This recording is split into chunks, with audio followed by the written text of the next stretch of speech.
Umaani ngayon mga kabombo, mga ka-Star Nation, ang samot-saring reaksyon ang mabilis na pagkaka-aproba sa ikatlo at pinal na pagbasa ng House of Representatives sa panukalang 5.768 trillion pesos na budget para sa taong 2024.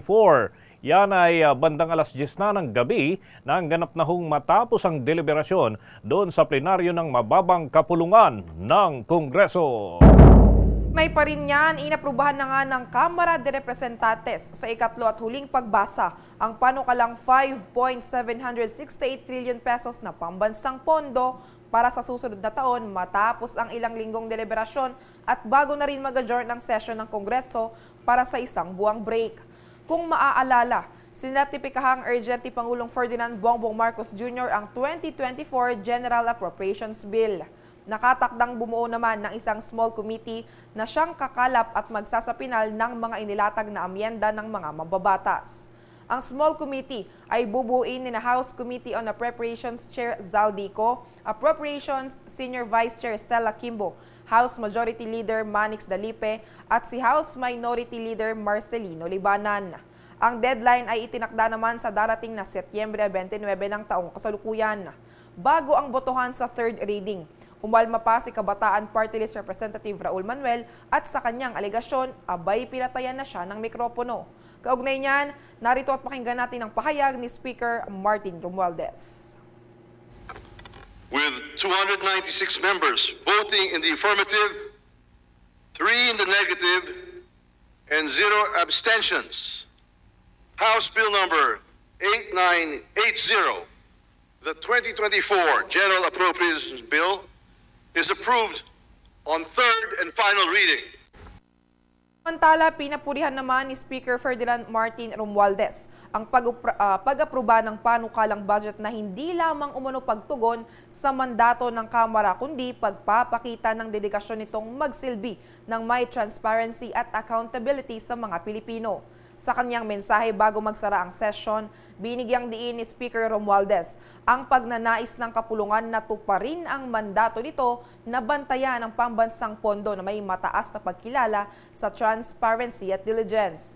Ipinunto pa ng lider ng kapulungan na may 311 miyembro na dumaan sa masinsinang diskusyon ng pagtalakay sa pondo, partikular na sa confidential at intelligence funds na hinimay ng mabuti ng Kamara upang masigurong tama at naaayon ang gagawing paggugol sa limitadong pondo ng gobyerno. Una nang nagdesisyon ang liderato ng Kamara na ilipat ang lahat ng confidential at intelligence fund na inilaan sa mga non-security department at ilagay sa mga ahensya na may kaugnayan naman sa pagbabantay sa West Philippine Sea. Malaking bahagi ng naturang pondo ang ibibigay sa National Intelligence Coordinating Agency o NICA doon sa National Security Council na kapwa responsable sa intelligence activities at national security coordination. Dadagdagan din ang panukalang 2024 budget ng Philippine Coast Guard at ng Bureau of Fisheries and Aquatic Resources upang palakasin ang kanilang kapasidad at kakayanan na pagbabantay sa West Philippine Sea.